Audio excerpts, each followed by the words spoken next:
Jay Moore. Nicely done last night. Whenever Sip joins you, Damon, and Sean and Michael, that's a good show. I enjoyed it last night once again. Yeah, thank you. Yeah, it gets a little squirrely. Sip gets everyone riled up when he rolls in there. A lot of inside jokes going on between everybody, but no, he comes on and he has a wealth of knowledge, and we like to utilize him for that, but also for some comedic relief at times as well. Yeah. All right, let's just hop right into this because I'm going to frame this differently. What's the fix to getting more consistent offensive line, pass pro, and run blocking? Yeah, I think it can be it can be rather complicated. I think. Let's walk through this because it's Yeah, not just a tackle. It's like five up front, the guy that's calling and the play caller, yeah. all that stuff. So let's walk through this. Well, there's a lot. I mean, a lot of it's situational. Defenses are taught. I look at it from a defensive perspective. Formations are key. Now you're 5 games in. Defenses have a good hit chart. We call them hit charts on plays they like to use, tendencies they like to go to. This is time of the year where you got to start using some tendency breakers where you start running plays outside of your formations and what you like to do outside of your scope of how you like to attack things. But I mean, it's even as simple as Damon and I kind of hit on it briefly in the show last night is you like to run the ball out of shotgun a lot.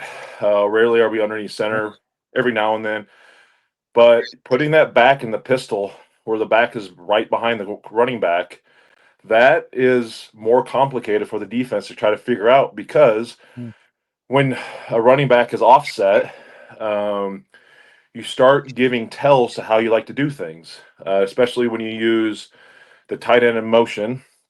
And they like to use that a lot with Harburg or Lindenmeyer coming across the formation and kind of kicking out a linebacker or defensive end. But a lot of times in pass pro, this all goes hand in hand. The center always goes away from the back in shotgun formation, so that kind of tips your hat to where the line's sliding and protection for picking up blitzes and picking up pass rush. So if defenses are smart, and they are, and defensive coordinators, D-line coaches know this, they're going to call certain pass rush games, and they know if the back's offset to the right, to the defense's right, the center is going to slide to their left. So we're not going to, if the stunt was ran to the left, we're going to check it because we're going to run to the right because we want to run our pass. We want to run our D-line stunts to 2-man side, not the 3-man side. So it's stuff as simple as that. It's very, very simple. That's why running out of the pistol is a little better because you can't quite get that tell, even in passing. But you're not tipping your cap to what side of the formation that running back is offset to, where they like to go. But it's simple things like that. But also Nebraska's got to do a better job of just picking up. Teams are going to run simulated pressures. They're going to bring pressure. And Maryland's going to pressure the hell out of Dillon. And they got to do a better job picking it up. And that comes from the running back, the tight ends, the guards, and the tackles. They got to do a better job communicating and knowing who has who. And a lot of times you got to, it's MDM, most dangerous man. And if you're that guy, hey, just getting a hand on a hip just to make him redirect him by a foot can mean the difference between a sack and getting the ball off to Dane Key, Ja'Cory Barney, and Isaiah Hunter for a 5-10 yard gain. So it's little things like that. But Nebraska's got to do a better job of just getting in rhythm. That game was really, really hard to get in a rhythm. You get the blocked punt for a touchdown. They had a great rhythm starting off the game. They don't really touch the ball for a long time in the second quarter because Michigan State goes on that long drive to score. And then after the turnovers going to the wind, things just kind of got hectic and Dillon got a little flustered. But I think this offense is so rhythm based, and as the majority offenses are, and they just got to get in a good rhythm. Let Dillon use some short intermediate passes to get there. He's got to. I mean, let's be honest. Dillon's got to have a little more sense of urgency and show a little more suddenness. Step in the pocket and get rin the ball. He still has the tendency to hang on to it too long, but just little things. I think they run the ball better. I mean, we got to take the sack yardage out of it. It's improved. I'll give them that, but it's got to fit together. The flow's got to fit together, and right now they're kind of hit or miss. They're all or nothing right now. When it's good, it's good. When it's bad, it's really bad. And you'd like to see that get cleaned up, obviously, headed into what now the fifth or sixth game of the season. So yesterday, Dana Holgerson was talking about the run game, and he kind of addressed the fact, and Gary and I had talked about it, that, Emmett Johnson only had 13 carries, and he was incredibly efficient, but they just weren't able to get him the ball a lot in the run game. And he made a very good point, Jay. He goes, look, we were behind the sticks. When you keep getting sacked there behind the sticks, like, we got to throw the ball more. Do you think that should call for more first down runs, or is that kind of a just where you're at in the game type deal? Is that more of a reactionary call, or what's your say on that? Yeah, I mean, obviously you got to win on first down. You want to be in 2nd and 5 or less if you can. I will say, and this is just football 101. When Nebraska gets some of those interceptions by Singleton right in the midfield, and you're going into the wind, what do they want? And this as a defense, when a sudden change happens like that and the ball's in the middle of the field, offenses are going to want to take a shot. And Nebraska tried to do that on, I can't remember if it was the first or second one, and Dylan gets sacked. So all of a sudden, boom, you're behind the sticks. So yeah, I get it. But it doesn't have to be necessarily a run. It just has to be more of a high percentage throw.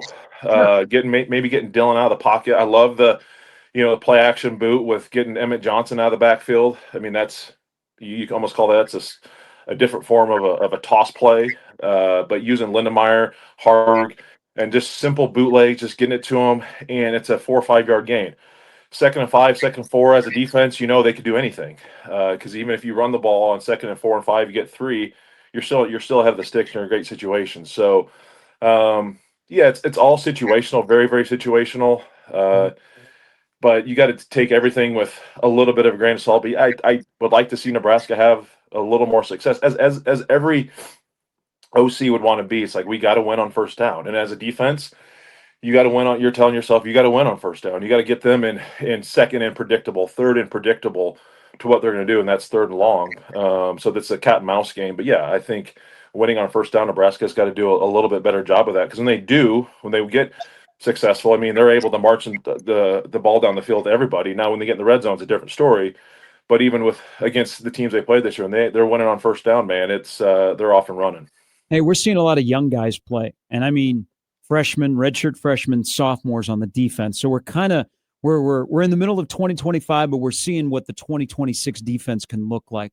Why do you think some of the young guys, whether it be a Merritt to a Guthrie with a Winery in between, like, they're playing and they look comfortable? Like, Yeah. Guthrie got a welcome to college football moment against Michigan, but was better against Michigan State. Why do you think the younger guys are sliding in and they don't look like they're out of, like a fish out of water?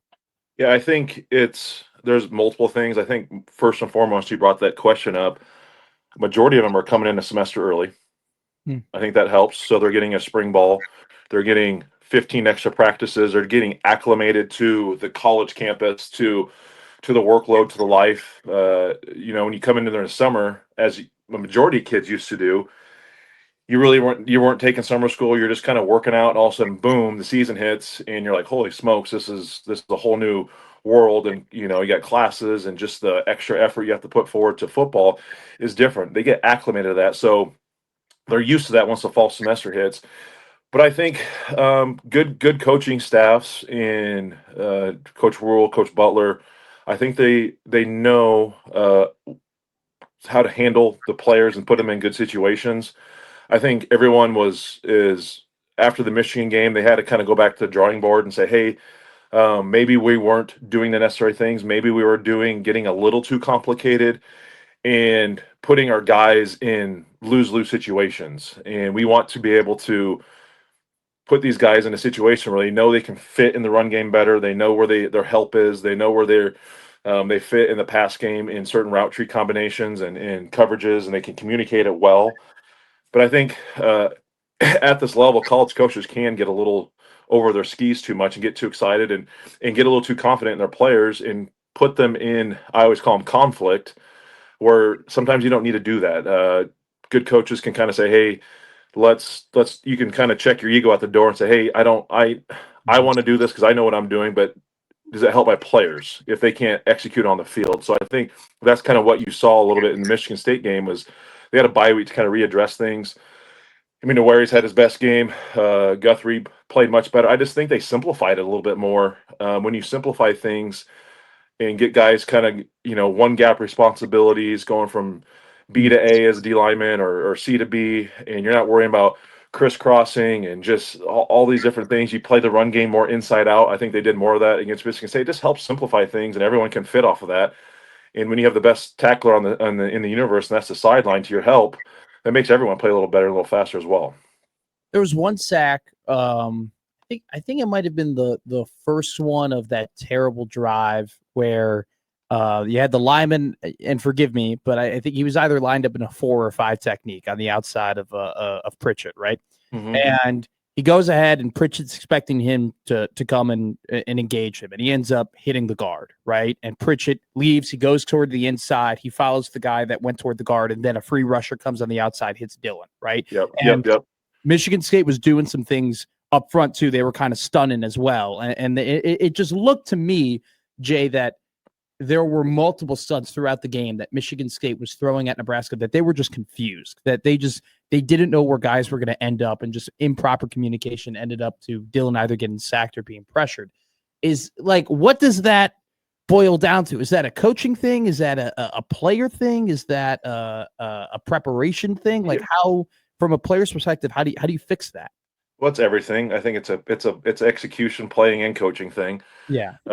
It's everybody's responsible. But I think that one you're referring to. So I just said like MDM, most dangerous man. So when you have pressures, you always are taught as linemen, and this is even on a punt protection team, you block it inside out. You always want to take care of the inside first. You always want to leave the outside guy because he is got the furthest distance to go. So I think on one of those plays that you're referring to, the outside guy came free. I don't know if the protection was slid the wrong way, if it was supposed to slide to the left and it got slid to the right. But if it was slid to the right, and they're bringing 6 and you only got 5, sometimes that's on the quarterback too.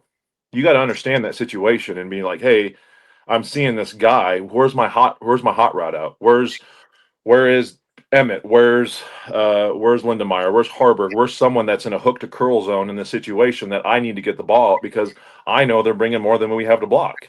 But I think Dylan needs to improve on that. He has to get the ball out quick at times, and he tries to do too much. So maybe that time was on Dylan. Maybe the protection was slid the wrong way. Maybe the back didn't, go the right way. So everyone's included. I think sometimes we put all the blame on the O-line, but I think Dylan's got to do a better job getting the ball out. Linemen can't block for more than 3 seconds. If it's ball's not out in 1/1000, 2/1000, 3, that clock's got to be in your head to either get it out to somebody, throw it away, or step in the pocket and take off with it. But yeah, everyone's responsible in those situations. It's just got to be they got to figure it out, right? I mean, it's just this is game. This is that's the 5th game of the season, and this isn't like Holgorsen just stepping in for the first time in the midseason. Maybe they had some time with this, so it's got to be much improved. Hey, going back to Saturday, the pass rush was better. The tackling was better compared to the week before. But I thought one thing that stood out, and you can speak to this, it seemed like Nebraska defensively was more violent. They hit Childs. They hit guys. Like, they weren't afraid to get physical. Did you notice anything different from Michigan to Michigan State in that aspect? Yeah, I think the one-on-one tackling was much better.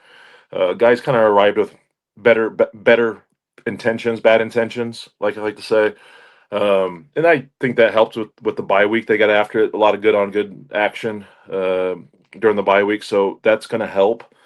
And that's just got to happen consistently. Just because you did it one week, they got to realize it's not done. They got to continue to do it for the rest of the season. But I also just think that things were simplified defensively, and guys were able to play quicker, and they are knowing that they kind of had a one-way go, and they could go play with their hair on fire, and they can go shoot their gun and go make a play because they knew where their help was better. I think, when you play more inside out, that helps. I think at times Nebraska tries to play it, box it, where you play it outside in, and sometimes if you make a mistake, it's a touchdown. I think we saw a lot of that against Michigan.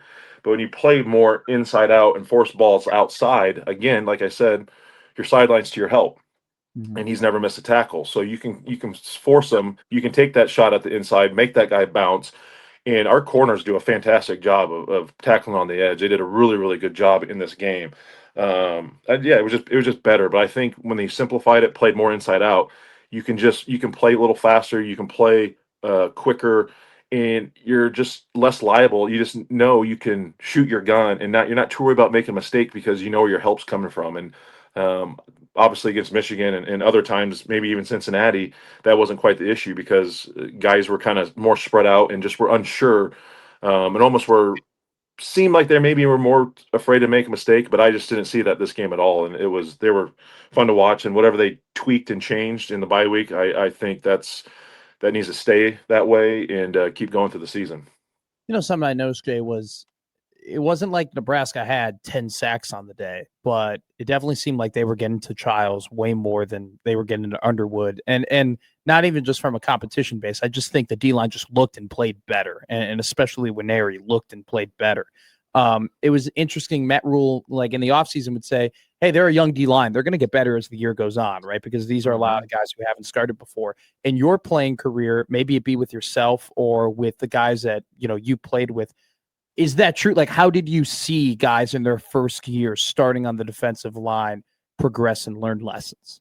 Yeah, I mean, I look at my time. I'll just speak to my 3 years I played. I was able to play as a sophomore, and it was okay at times. I was very inconsistent.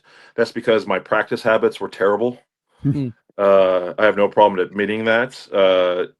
It's really easy to feel sorry for yourself, and when you're young in college, and you're like, oh man, I was up late studying, doing this paper. I got crap to do, and you can say I'm gonna kind of chill today and practice, and it was bad. I mean, I was immature, and again, just found excuses to not do things the right way, but was still good enough and to get by, but it just wasn't nowhere where it needed to be. And then I made that jump my junior year, and you struggle with it. And I mean, Coach Cosgrove took me, to and I'm not saying this is for everybody, but I'm saying Coach Cos took me in a meeting room by myself, and he's like, hey, this was after, oh gosh, who we play as our second. We played Wake Forest my junior year at home, and I don't know if we shut them out, but we played good defensively, and I had an okay game.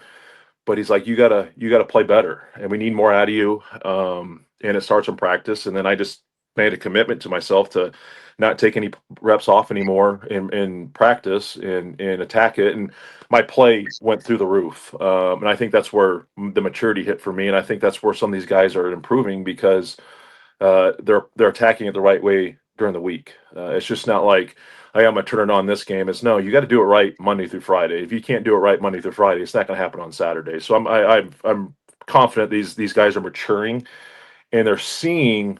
That's the best part about it. When you do it right in practice and you start seeing the results in the game.